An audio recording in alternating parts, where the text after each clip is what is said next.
Di mute ya, Rek, yang nggak presentasi. Yuk. Kamera dimati iku dirupno. Suarane, Mas. Oh, Brek, nggih, dimut ya, Mas. Brek.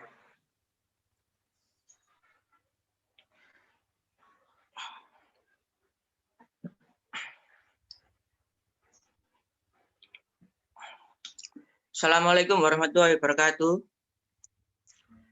Kami dari kelompok 1 akan mempresentasikan tentang kepemimpinan. Ini adalah anggota kelompok kami. Yang pertama adalah pengertian kepemimpinan. Pengertian kepemimpinan yaitu kemampuan untuk mempengaruhi perilaku seseorang atau sekelompok orang untuk mencapai tujuan tertentu pada situasi tertentu.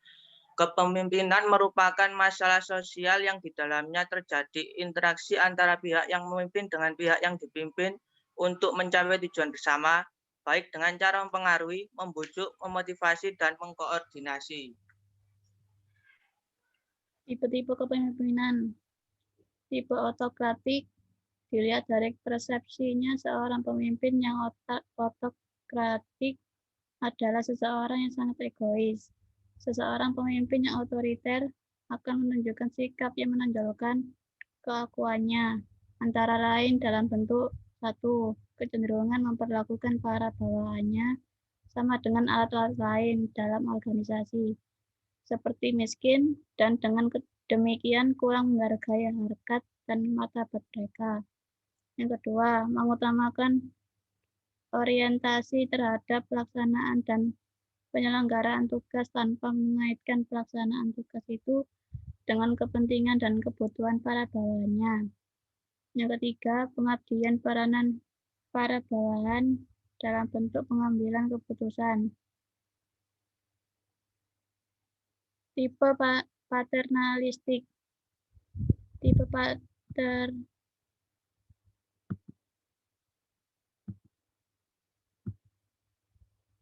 Tipe pemimpin paternalistik hanya terdapat di lingkungan masyarakat yang bersifat tradisional, umumnya di masyarakat agraris. Salah satu ciri utama masyarakat tradisional ialah rasa hormat yang tinggi yang ditunjukkan oleh para anggota masyarakat kepada orang tua atau seseorang yang dituakan. Pemimpin seperti ini bahkan sebagai tauladan atau panutan masyarakat. Biasanya di tokoh-tokoh adat, para ulama, dan guru. Pemimpin ini sangat mengembangkan sikap kebersamaan. Gaya kepemimpinan yang dipergunakan pemimpin yang otokratik antara lain. 1. Menuntut ketaatan penuh dari para bawahannya. Yang kedua, dalam menegakkan disiplin menunjukkan keakuannya. Ketiga, bernada keras dalam pemberian perintah atau instruksi.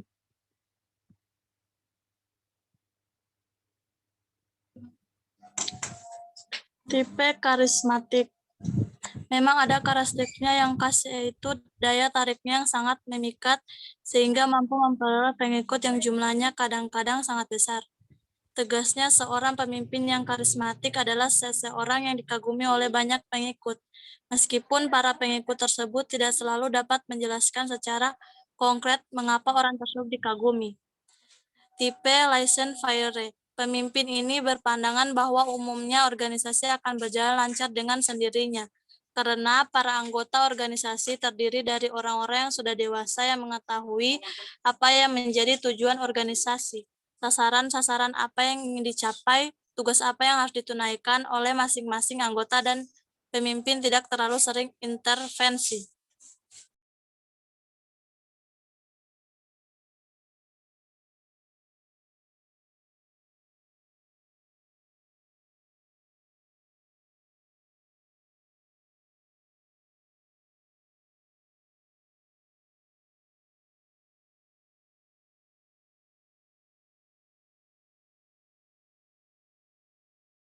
Lanjut.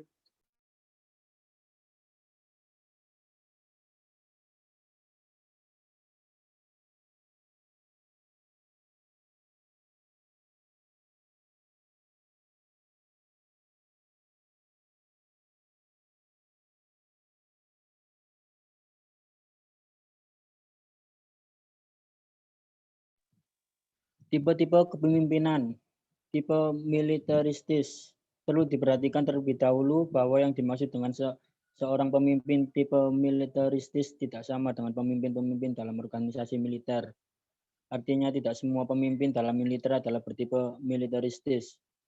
Seorang pemimpin yang bertipe militeristis mempunyai sifat-sifat sebagai berikut. Dalam menggerakkan bawahan untuk yang telah ditetapkan, perintah mencapai tujuan digunakan sebagai alat utama. Dalam menggerakkan bawahan sangat suka menggunakan pangkat dan jabatannya. Senang kepada formalitas yang berlebihan. Menuntut disiplin yang tinggi dan kepatuhan mutlak dari bawahan. Tidak mau menerima kritik dari bawahan. Mengemari upacara-upacara untuk berbagai keadaan.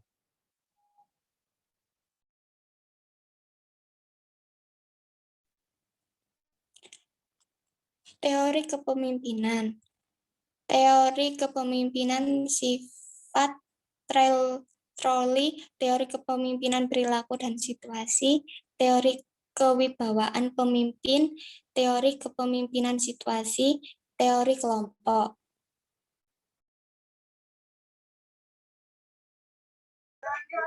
Satu, teori kepemimpinan sifat atau trait teori. Dalam perkembangannya, teori ini mendapatkan pengaruh dari aliran perilaku pemikir psikologi yang berpandangan bahwa sifat-sifat kepemimpinan tidak seharusnya dilahirkan, akan tetapi juga dapat dicapai untuk pendidikan dan pengalaman. Sifat-sifat di antara lain sifat fisik, mental, dan kepribadian. Kate Davis merumuskan 4 sifat umum yang berpengaruh terhadap keberhasilan kepemimpinan organisasi, antara lain 1. Kecerdasan, 2. Kedewasaan dan keluasan hubungan sosial, 3. Motivasi diri dan dorongan berprestasi, 4. Sikap hubungan kemanusiaan.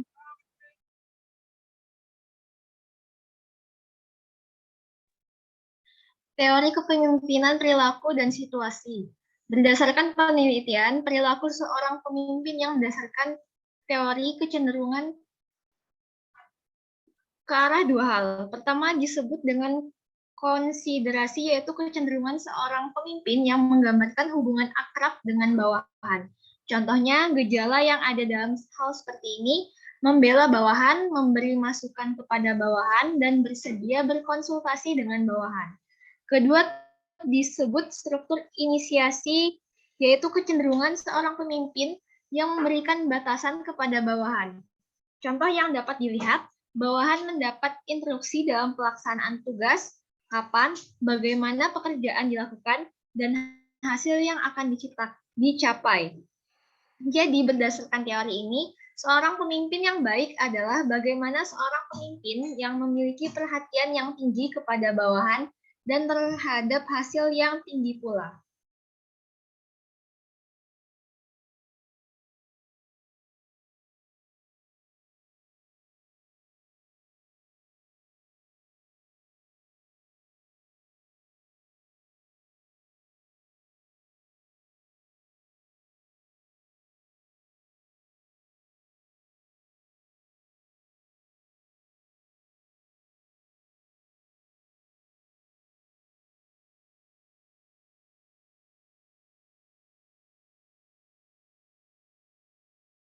Bayu. Nggih Mas, Mas. Teori kewibawaan pemimpin. Kewibawaan merupakan faktor penting dalam kehidupan kepemimpinan. Sebab dengan faktor itu seorang pemimpin akan dapat memengaruhi perilaku orang lain baik secara perorangan maupun sekelompok. Sehingga orang tersebut bersedia untuk melakukan apa yang dihendaki oleh pemimpin.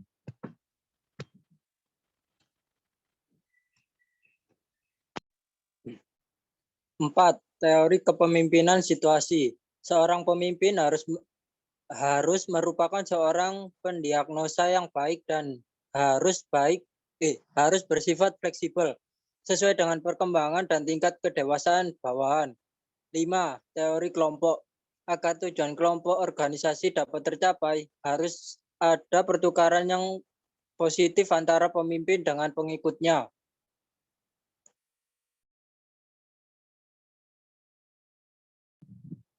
Dari adanya berbagai teori kepemimpinan di atas, dapat diketahui bahwa teori kepemimpinan tertentu akan sangat mempengaruhi gaya kepemimpinan atau leadership style, yakni pemimpin yang menjalankan fungsi kepemimpinannya dengan segenap filsafat, keterampilan, dan sikapnya. Gaya kepemimpinan adalah cara seseorang memimpin, bersikap, berkomunikasi, dan berinteraksi dengan orang lain dalam mempengaruhi orang untuk melakukan sesuatu.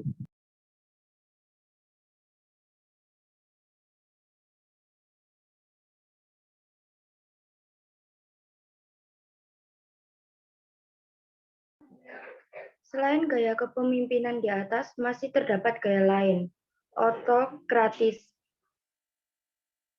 Kepemimpinan seperti ini menggunakan metode pendekatan kekuasaan dalam mencapai keputusan dan pengembangan strukturnya. Kekuasaan sangat dominan digunakan, memusatkan kekuasaan dan pengambilan keputusan bagi dirinya sendiri, dan menata situasi kerja yang rumit bagi pegawai sehingga mau melakukan apa saja yang diperintahkan. Partisipasif. Lebih banyak mendesentralisasikan wewenang yang dimilikinya, sehingga keputusan yang diambil tidak bersifat sepihak.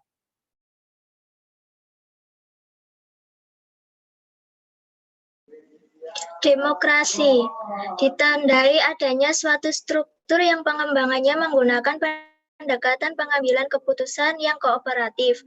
Di bawah kepemimpinan pemimpin yang demokrasis, cenderung bermoral tinggi, dapat bekerja sama, mengutamakan mutu kerja, dan dapat mengarahkan diri sendiri.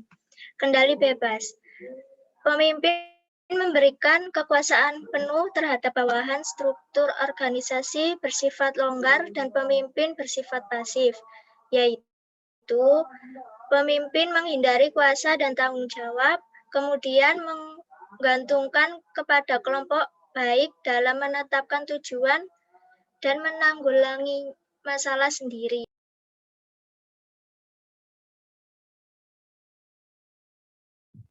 Banyak studi yang sudah dilakukan untuk melihat gaya kepemimpinan seorang. Dalam salah satu yang terkenal adalah yang dikemukakan oleh Blanchard yang mengemukakan 4 gaya dari sebuah kepemimpinan. Gaya kepemimpinan ini dipengaruhi oleh bagaimana cara seseorang pemimpin memberi perintah, dan sisi lain adalah cara mereka membantu bawahannya. Keempat gaya tersebut adalah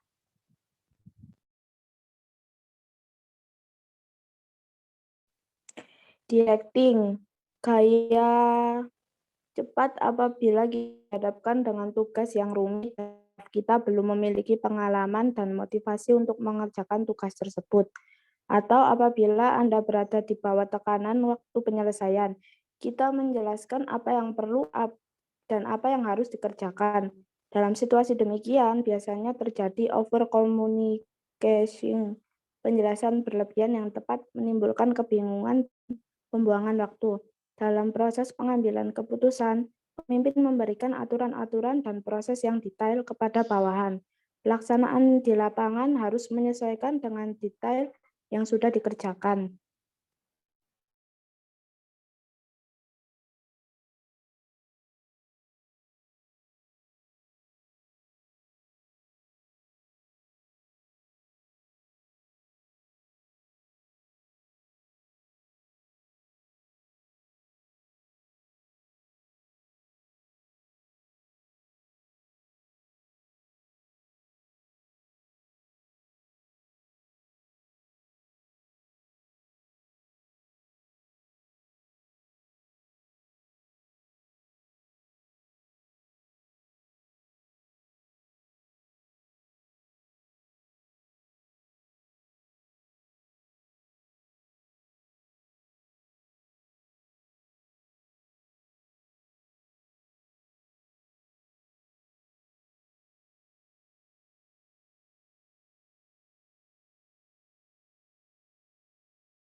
Norma.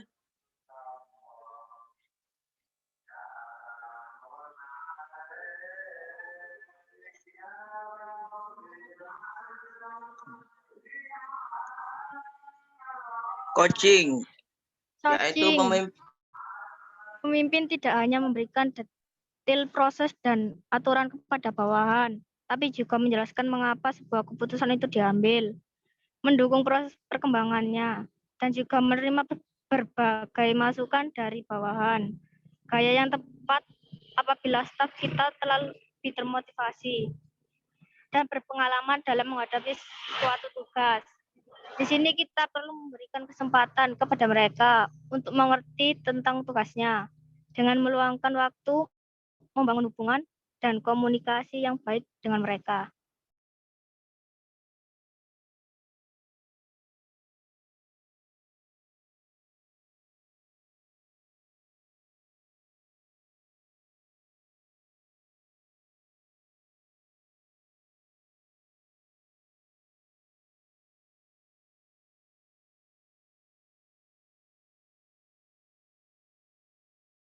Lanjut.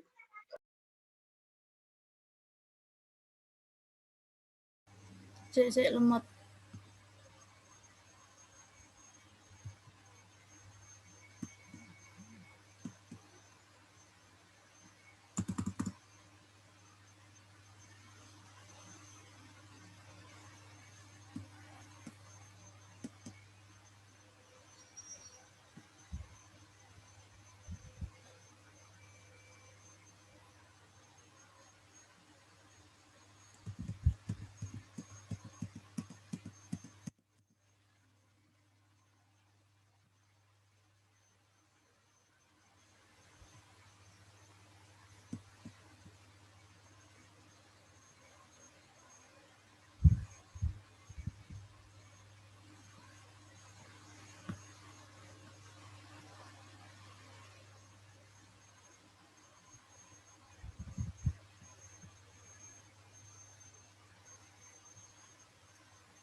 Supporting, sebuah gaya di mana pemimpin memfasilitasi dan membantu upaya bawahannya dengan melakukan tugas. Dalam hal ini pemimpin tidak memberikan arahan secara detail, tetapi tanggung jawab dan proses pengambilan keputusan dibagi bersama dengan bawahan. Gaya ini akan berhasil apabila karyawan telah mengenal teknik-teknik yang dituntut dan telah mengembangkan hubungan yang lebih dekat dengan Anda. Dalam hal ini kita perlu meluangkan waktu untuk berbincang-bincang lebih mereka pengambilan keputusan kerja serta mendengarkan saran-saran mereka mengenai peningkatan kerja.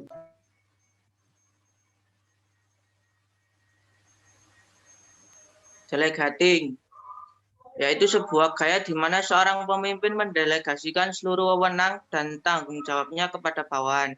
Gaya delegating akan berjalan baik apabila staf kita sepenuhnya telah paham dan efisien dalam pekerjaan, sehingga kita dapat melepas mereka menjalankan tugas atau pekerjaan itu atas kemampuan dan inisiatifnya sendiri. Di tengah-tengah dinamika organisasi,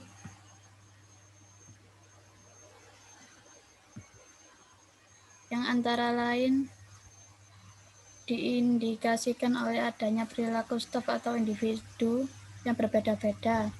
Maka untuk mencapai efektivitas organisasi penerapan yang keempat, gaya kepemimpinan di atas perlu disesuaikan dengan tuntutan keadaan.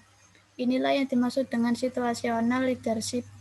Sebagaimana telah disinggung di atas, yang perlu diperhatikan adalah bahwa untuk dapat mengembangkan gaya kepemimpinan situasional ini, seseorang perlu memiliki 3 kemampuan khusus, yaitu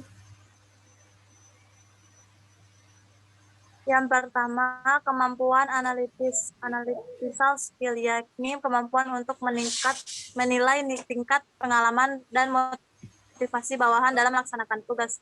Kedua, kemampuan untuk fleksibel atau flexibility atau adaptability skill, yaitu kemampuan untuk menerapkan gaya pemimpinan yang paling tepat berdasarkan analisa terhadap situasi. Yang ketiga, kemampuan berkomunikasi atau communication skill, yakni kemampuan untuk menjelaskan kepada bawahan tentang perubahan gaya kepemimpinan yang kita terapkan.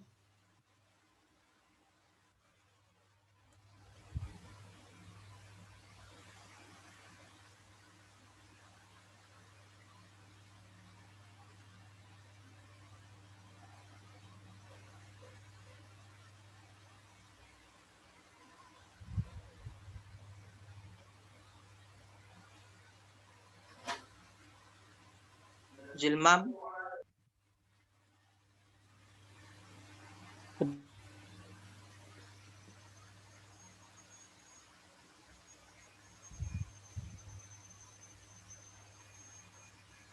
Informasi processing serta peran pengambilan keputusan decision making. Gordon 1998 314 315.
Oke, sekian terima kasih. Terima kasih atas partisipasinya. Mohon maaf apabila ada kesalahan dari kami. Wassalamualaikum warahmatullahi wabarakatuh. Waalaikumsalam.